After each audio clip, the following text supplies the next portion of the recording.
pegawai bank yang menyaksikan langsung bagaimana kepala cabangnya yang masih aktif meninggal dunia. Pada waktu itu kepala cabangnya ini terlihat sekali sebagai orang yang soleh, suka berpuasa Senin Kemis, suka berangkat haji umroh. Dibongkar lagi kuburan tersebut, digali lagi kuburannya, dan ternyata ada sesuatu yang membuat mereka semuanya kaget.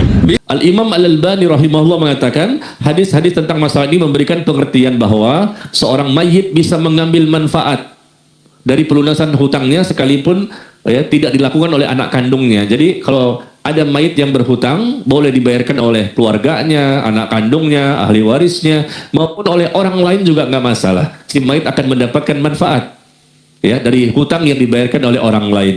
Selain itu, kata beliau, pelunasan hutang itu bisa melepaskan azab. Ayo, siapa yang masih punya hutang nih? Menakutkan ini, karena manusia tidak sedikit yang mereka punya hutang kan? Ya, tapi bukan berarti tidak boleh sama sekali berhutang ya. Artinya kita berhati-hatilah. Kalau memang tidak terlalu penting banget ya jangan berhutang. Kalau betul-betul sangat darurat, terpaksa ya, maka silakan. Dan segera kita untuk membayarnya. Jangan sampai nanti ketika mati masih ada hutang, maka berat bebannya yang akan dia terima nanti di alam kubur. Jangan bergampang-gampang. Apalagi berhutangnya ke bank. Aduh, udah utangnya Rasul nggak suka, bebannya berat, dan nanti ke bawah sampai ke alam kubur mendapatkan siksa. Tambah lagi hutangnya ke bank riba. Dengan sistem riba, dapat lagi dosa riba. Bagaimana tuh? Di sini masih ada orang yang berhutang dengan cara riba? Ya, riba itu apa? Kullu qardin jarra manfa'ah. Setiap pinjaman yang menghasilkan keuntungan namanya riba. Contoh nih, saya pinjam 1 juta, tapi antum mengatakan harus dikembalikan 1,2. Nah, beda kan, ada selisih kan? Ada keuntungan di situ. Berapa keuntungannya? 200.000. 1 juta kembali 1 juta. Tidak boleh ada keuntungan. Kalau jual beli boleh ada keuntungan. Sewa menyewa boleh ada keuntungan. Tapi dalam pinjam meminjam tidak boleh ada keuntungan dalam Islam. Semua ulama sepakat. Para sahabat pun sepakat, sahabat Nabi SAW. Kullu qardin jarra manfa'ah fahuwa riba. Setiap pinjaman, setiap hutang yang ada keuntungan, maka itu adalah riba. Ya, maka hati-hati. Sudah hutangnya berat, tambah lagi berhutang dengan cara riba. Dan riba itu dosa besar. Dan riba itu haram. Tidak boleh kita melakukannya. Ya, tapi kalau seandainya bukan lagi minjam riba, kerja di tempat yang di situ ada ribanya lagi, bukan minjem. Tiap bulan dapat gaji dari hasil riba. Di mana tuh? Di mana? Iya. Ya jelaslah tempat lembaga yang sangat terkenal dari Aceh sampai Merauke juga ada lembaga-lembaga perbankan yang Majelis Ulama Indonesia sudah berfatwa bahwa itu adalah bank-bank riba. Ya, yang mereka mempraktikkan riba karena setiap orang yang datang ke bank meminjam uang 50 juta misalnya, maka wajib dikembalikan lebih besar lagi. Ya, atau ketika mereka terlambat, denda, kena denda kan, penalti. Antum beli motor berapa per bulan? 2,5 juta. Tiba-tiba terlambat, kena denda nggak? Nah, berarti ketika ada denda, berarti itu keuntungan yang didapatkan oleh orang yang meminjamkan uang. Itulah riba. Dan orang yang makan harta riba, kerja di banknya, atau di mana saja yang di situ ada ribanya, maka mereka akan mendapatkan siksa kubur. Makan harta dari hasil riba, maka dia mendapatkan siksa kubur. Orang yang makan harta riba, dia kerja di situ yang ada ribanya, maka mereka akan berenang di sungai darah. Ini terjadi di alam kubur. Semua perkataan Nabi itu benar, tidak ada dusta. Dan semua perkataan Nabi berdasarkan tuntunan wahyu. Orang yang makan harta riba selama di dunia, mereka akan berenang di sungai darah. Di mana ketika dia hendak keluar dari sungai tersebut, maka dilempari dengan batu di mulutnya, sehingga akhirnya dia kembali ke tempat semula. Dan itu selalu begitu, selalu seperti itu kondisinya di alam kubur. Orang yang makan harta riba, Rasul menjelaskan seperti ini, akan disiksa di dunia, disiksa di alam kubur, disiksa di padang mahsyar, dan disiksa juga di neraka nanti. Penjelasannya semua ada. Kalau orang yang tidak bisa bayar, saya pinjam dong 1 juta, nggak bisa bayar, ya udah nanti diberikan tempo lagi, diberikan waktu lagi sampai dia mampu. Bukan dia nggak mampu bayar, ditambahkan lagi dendanya. Nggak mampu bayar, tambahkan lagi dendanya. Akhirnya apa? Pinjam cuman 10.000, tapi denda, akhirnya 1 juta. Nah, itu riba namanya, mengambil keuntungan dari pinjam meminjam. Hati-hati ya. Di sini banyak sekali penjelasannya, hadisnya maupun ayat dari Allah Tabaraka wa Ta'ala. Bahkan ada seorang ikhwan, saya tidak tahu hari ini datang apa enggak ya. Seorang ikhwan kemarin, Rabu kemarin kan kita bahas masalah ini nih. Ya mudah-mudahan ikhwan itu datang lagi hari ini. Selesai kajian kita kemarin hari Rabu di sini, selesai saya ke belakang, ada seorang ikhwan yang mendatangi saya dan menceritakan pengalaman pribadinya. Dia mantan pegawai bank yang menyaksikan langsung bagaimana kepala cabangnya yang masih aktif meninggal dunia. Pada waktu itu kepala cabangnya ini ya terlihat sekali sebagai orang yang soleh, suka ya berpuasa Senin Kemis, kemudian juga suka berangkat haji umroh, suka bersedekah, banyak sekali amal solehnya. Masya Allah, kelihatan sekali solehnya. Ya, banyak amal-amal yang wajib maupun yang sunnah dia kerjakan. Tapi dia sebagai kepala cabang bank riba di Jakarta.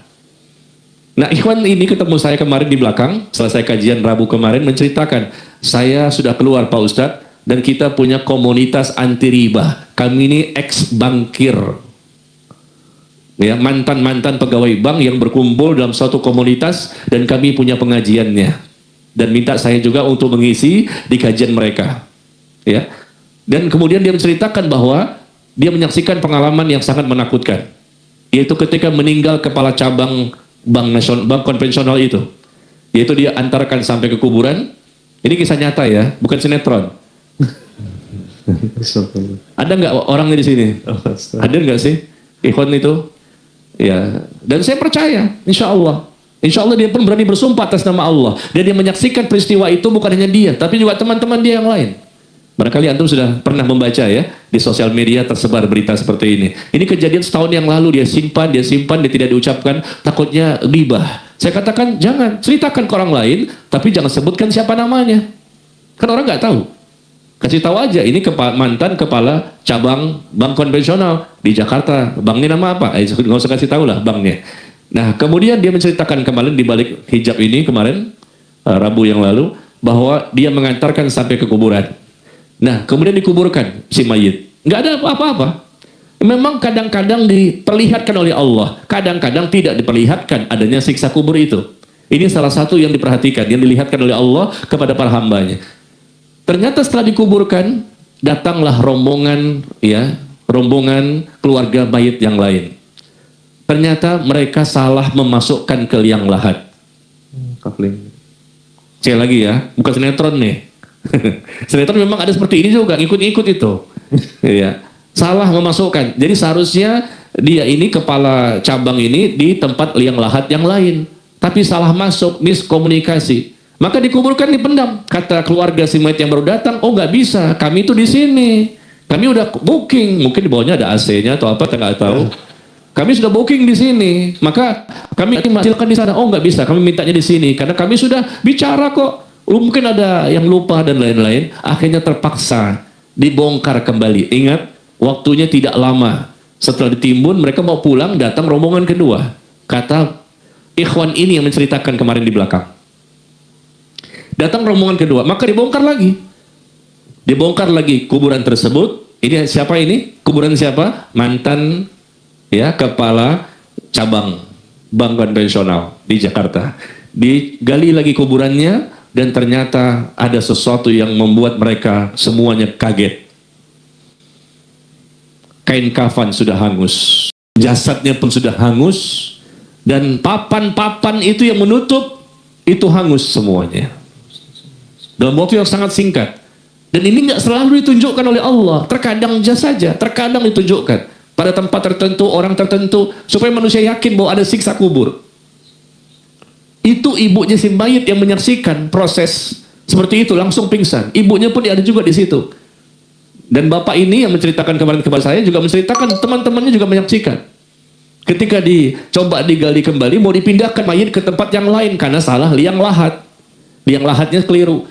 Ternyata begitu kondisi seperti ini, mereka ketakutan. Karena udah hangus jasadnya, hangus kain kafannya, hangus papan-papan kayu yang menutup jasad si mayit tersebut. Na'udzubillah min dzalik. Kalau sudah melihat langsung seperti itu, apa kita baru yakin? Sebetulnya tanpa itu pun kita yakin ini dosa besar, dosa riba, bekerja di riba, makan harta riba. dirhamu riban ya'kulu rajul wa huwa ya'lam asyaddu min 36 zinyah. Bahkan Nabi mengatakan 1 dirham riba, berapa 1 dirham? 70.000 rupiah. 1 dirham itu sekitar 70.000 rupiah. Yang dimakan oleh seseorang itu harta riba, dirhamu riban. 1 dirham riba, 70.000 dimakan oleh seseorang harta riba itu, dan dia tahu ini harta riba, dia makan aja. Maka kata Nabi, lebih besar dosanya dibandingkan 36 kali perbuatan zina. 36 kali perbuatan zina. Sekali zina itu dosa besar. Makan cuma 70.000 itu lebih besar dibandingkan 36 kali perbuatan zina. Riba itu lebih besar dibandingkan zina. Tetapi lihat orang-orang yang bekerja di sana dengan dasinya, dengan jilbabnya, pakai AC-nya, mantap ya. Ada kaligrafi Yasin, ayat kursi, segala macam. Padahal itu adalah transaksi riba yang mereka lakukan. Ya apa? Mereka meminjamkan ke orang lain dengan uang yang mesti dibayarkan lebih besar. Nah, ini pengalaman ya. Orang yang Allah tunjukkan, hati-hati. Jadi kepala cabang ini betul-betul menjadi bukti, salah satu sebab ya, dia mendapatkan siksa seperti ini adalah karena memang di kepala cabangnya, bank ribanya itu, dan itulah yang dia makan setiap bulan, yang diberikan kepada istri dan anak-anaknya. Akhirnya apa yang terjadi? Keluarga si mayit yang tadi minta dibongkar mengatakan tutup saja. Mereka gak berani. Jangan sampai mayit yang kedua masuk situ, angus juga. Gitu ceritanya. Jadi mereka ketakutan, kata ikhwan yang kemarin cerita di belakang layar. Jadi ketakutan, akhirnya apa? Ditutup. Udah gak apa-apa, kami pindah ke sana aja. Tapi ini kan udah terlanjur. Gak apa-apa. Coba dari tadi begitu ngomongnya. Iya, udah kebuka begini, ya udah tutup lagi. Akhirnya jenazah yang kedua dikuburkan di liang lahat yang lain. Nah, ini membuat kita harus lebih waspada ya.